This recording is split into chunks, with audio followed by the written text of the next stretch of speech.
Muy buenos días chicos de tercero de secundaria y bienvenidos a un repaso más de ciencias sociales. En esta oportunidad vamos a trabajar nuevamente el tema de la independencia de las 13 colonias norteamericanas, un tema correspondiente al siglo XVIII. Si quieres conocer un poco más acerca del video, quédate hasta la parte final. Por favor no olvides revisar el sistema Cubicol, estoy agregando algunos enlaces de interés, como también información adicional para que así puedas repasar y llegar al 100% para tu examen, que por cierto está muy sencillo. Espero verte en una próxima oportunidad. Cuídate mucho.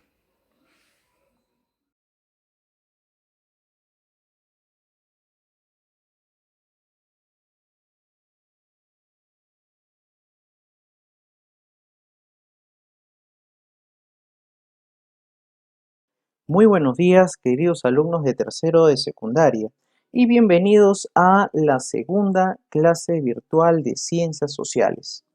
El día de hoy, chicos, también vamos a trabajar uno de los temas más trascendentales del siglo XVIII. Y corresponde ahora analizar un acontecimiento muy destacado dentro de nuestro continente, en América, específicamente el sector norte.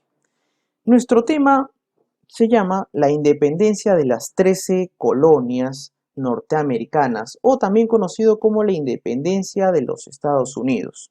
Podemos decir que fue un movimiento separatista de los colonos burgueses establecidos en las costas atlánticas de América del Norte.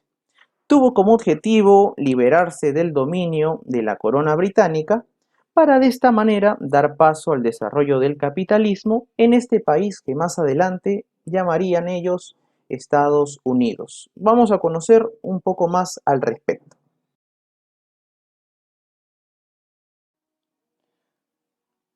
Las 13 colonias inglesas se establecieron en la franja atlántica de Norteamérica, como lo pueden observar en el mapa que tienen ahí en la pantalla. Aproximadamente 2.000 kilómetros de litoral, siendo su primera colonia Virginia, fundada por Walter Raleigh en el contexto de la expansión colonial, impulsada por la reina Isabel I. Ahora, ¿por qué, profesor, se le pone a este primer estado, a esta primera colonia, se le pone Virginia? Fácil, es que la reina Isabel no consiguió consolidar un matrimonio, no se le conoció un esposo. Por consiguiente, el pueblo inglés la consideraba como una virgen. Entonces, en honor a estos territorios recientemente colonizados, se les puso Virginia, ¿no? La tierra de la reina virgen. Como acabamos de mencionar, esta va a ser la primera colonia de los ingleses en Norteamérica. Al norte se encuentran las colonias de Massachusetts, Connecticut, New Hampshire, Rhode Island, las cuales formaban la Nueva Inglaterra, de población puritana, ¿no? Burguesía calvinista que huyó de Inglaterra en aquellos años, ya que como recordaremos, justamente Inglaterra pasaba por un periodo de persecución religiosa, ya que se había establecido como religión nacional el anglicanismo. En estos nuevos territorios, los colonos van a fundar escuelas primarias y secundarias, ¿no? Por ejemplo, las Grammar School y colegios superiores o universidades como Harvard en 1636 y Yale en 1701. Las actividades de las colonias del norte, como lo estamos viendo ahí en el mapa, eran el comercio, la explotación forestal, la agricultura y una básica industria muy pequeñita. Las colonias del centro eran Nueva York, antiguamente llamada Nueva Ámsterdam holandesa, Delaware, que anteriormente había sido posesión sueca, Pensilvania. Acá hay un dato particular en el caso de Pensilvania, ya que esta zona va a ser poblada por los cuáqueros, muy tolerantes a otras poblaciones de inmigrantes que se convertirán en pioneros. También tenemos a New Jersey, población de presbiterianos, ¿no? Hacia el sur, muy atentos en el mapa, chicos, por favor, eh, vamos a tener a Maryland, Georgia, Virginia, donde predominó obviamente en Virginia el catolicismo y el anglicanismo, tenían características feudales y eran descendientes de Mayflower, ¿no? El primer barco que justamente transportó a los colonizadores desde Inglaterra a Norteamérica en el año 1620. Al igual que en Carolina del Norte y del Sur, ellos predominaban las grandes plantaciones de tabaco y arroz. Vamos al origen de la rebelión.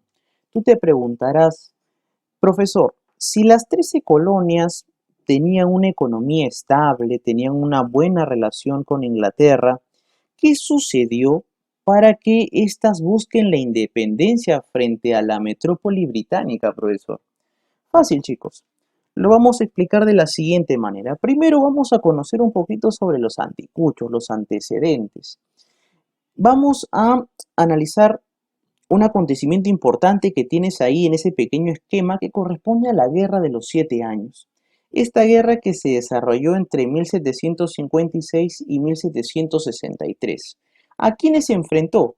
Por un lado estaban aliados Inglaterra y Prusia, y por otro lado estaba Francia, Austria, España y Rusia. ¿Por qué se enfrentaron, profesor? Fácil, chicos, por el control de mercados y de territorios. Obviamente que en toda guerra siempre hay un vencedor y un vencido. En este caso ganó Inglaterra, todos felices, todos contentos, pero sin embargo, esta guerra va a dejar endeudada a la colonia británica y la va a obligar, obviamente, a establecer elevados impuestos a las 13 colonias, porque de alguna manera había que recuperar ese dinero gastado justamente en esta guerra que acabamos de mencionar. Entonces, en aquellos años, el rey Jorge III y el Parlamento británico acordaron establecer en estos territorios norteamericanos una serie de impuestos que los van a afectar terriblemente, al menos en la situación económica. Por ejemplo, tenemos la Sugar Act o el Acta del Azúcar, ¿no? También conocida como el Acta de Ingresos de 1764. Acá empieza ya la reforma tributaria. Luego, y la que empezó a afectar también gravemente a las poblaciones norteamericanas, fue la Stamp Act, o conocida también como el acta del timbre o el papel sellado. ¿En qué consistía esto, profe? Fácil, chicos, mira, ve.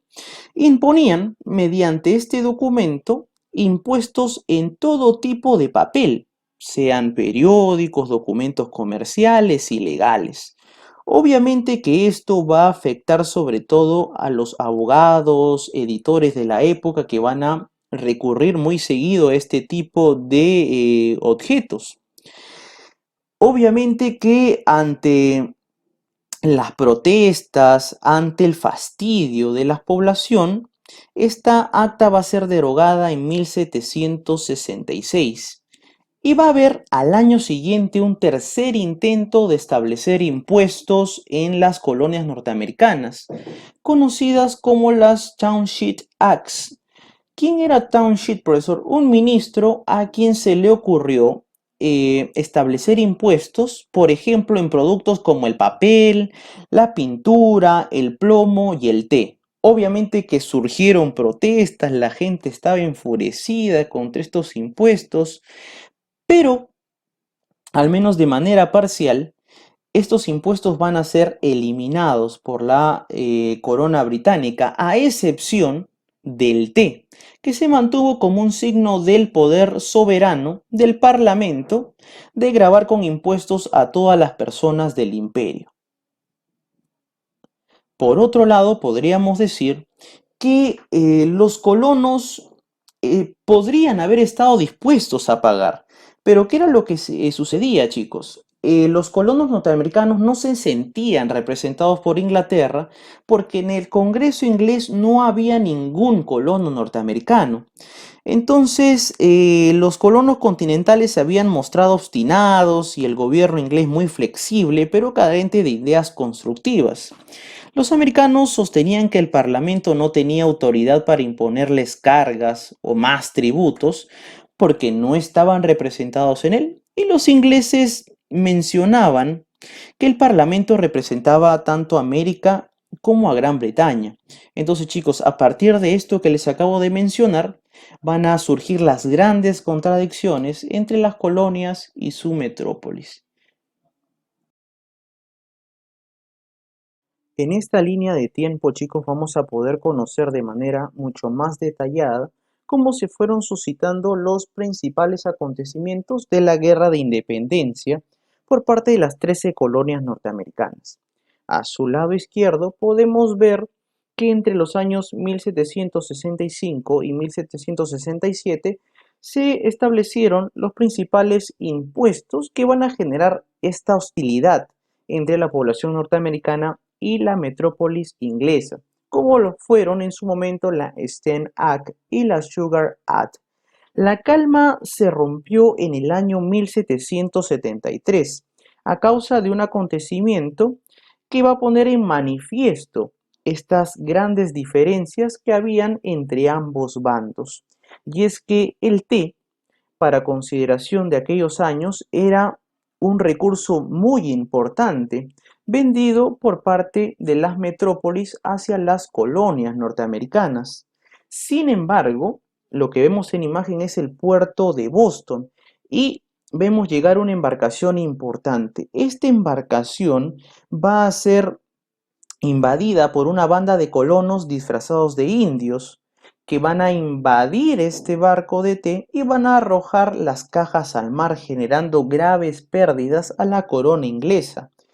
El rey Jorgito III obviamente que no lo va a tomar nada bien y va a sancionar este puerto. Va a bloquear el puerto de Boston y va a prohibir incluso algunas elecciones locales y la celebración de mítines en la dicha ciudad. Ahora, la población norteamericana no se va a quedar de los brazos cruzados.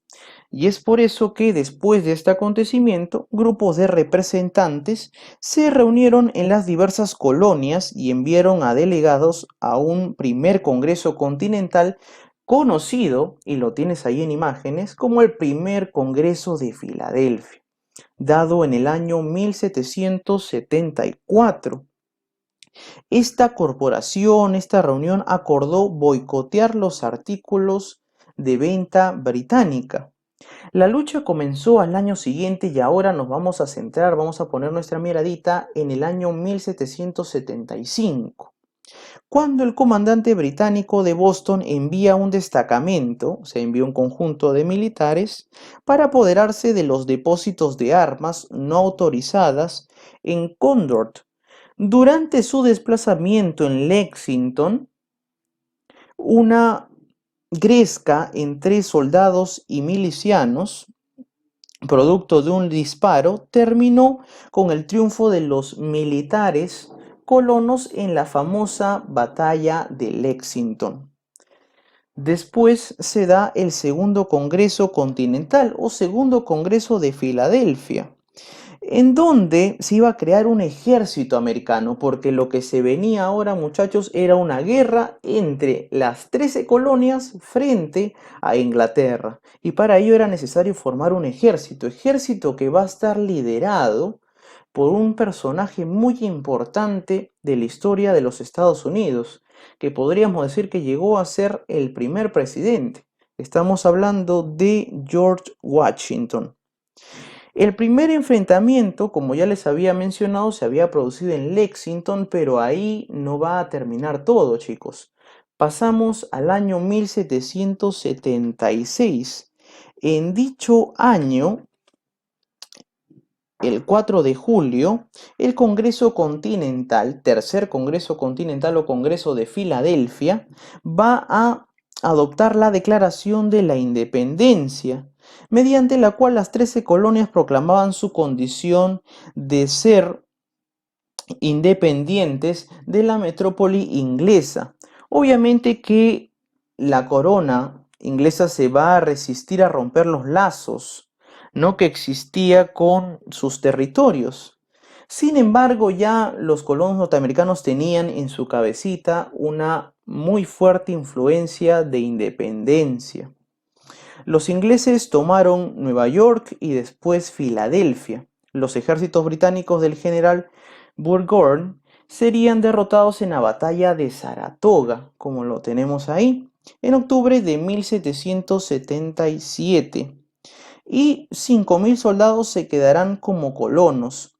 Este éxito logró que Benjamin Franklin convenciera a Francia para intervenir en el conflicto. Sí, chicos, en esta guerra de independencia Francia se va a cobrar su revancha frente a la derrota que tuvo con Inglaterra en la famosa Guerra de los 7 años. Por consiguiente, podríamos decir que 9/10 de las armas utilizadas por los americanos en la batalla de Saratoga fueron procedentes de Francia. Tras la victoria americana en aquella batalla, el gobierno francés llegó a la conclusión, en el año 1778, de que los insurgentes constituían una buena opción política y los reconoció como tal. Firmaron incluso Francia y los americanos un acuerdo, una alianza, llamada el Triple Tratado de Amistad. ¿Por qué triple, profe? Si hay dos. Fácil, porque también quien va a buscar su revancha no solamente es Francia, sino también España. España imitó enseguida la acción de los franceses y también le va a declarar la guerra a Inglaterra. Entonces las cosas para la corona inglesa no van a ser nada favorables. Los franceses, en un breve renacimiento de su potencia marítima, desembarcaron una fuerza expedicionaria de 6.000 hombres en Rhode Island. Entre ellos estaba el Marqués de Lafayette. ¿Por qué mencionamos al Marqués de Lafayette? Porque va a ser muy importante para nuestro siguiente tema, que es la Revolución Francesa, que en esta oportunidad Lafayette va a luchar bajo las órdenes del general Washington. El contraataque inglés al tomar Georgia y Carolina del Sur tuvo su final en la batalla que tenemos ahí en el año 1781, la batalla de Yorktown, que podríamos decir que fue la batalla definitiva. Aquí se logró y se consolidó la independencia de los Estados Unidos de Norteamérica, ¿no? El 19 de octubre del año que acabo de mencionar. El gobierno inglés se convenció de la necesidad de reconocer la independencia de las 13 colonias mediante el tratado que tienes ahí en pantalla, año 1783, el Tratado de Paz de Versalles, firmado allí en Francia, donde Inglaterra reconoce su independencia. En el año 1787, George Washington se va a consolidar como el primer presidente de los Estados Unidos y va a aprobar su primera constitución que van a mantener hasta nuestros días. Ahora, profe, como una nota final de esta línea de tiempo, podríamos decir que Francia logró su objetivo, se vengó. Y no solamente se vengó, sino que recuperó territorios perdidos. Por ejemplo, Francia va a recuperar Luisiana, España volvió a tomar Florida y Palma de Mallorca, pero no el estrecho de Gibraltar. Entonces, chicos, es importante tener en cuenta estos principales acontecimientos para conocer cómo se dio la independencia de los Estados Unidos de Norteamérica. Como parte final de nuestro tema, vamos a conocer ahora las principales consecuencias de la independencia de las 13 colonias norteamericanas. La insurrección de los colonos ingleses fue una revolución tanto como una guerra de independencia. El grito de libertad contra Gran Bretaña despertó eco dentro de las propias colonias.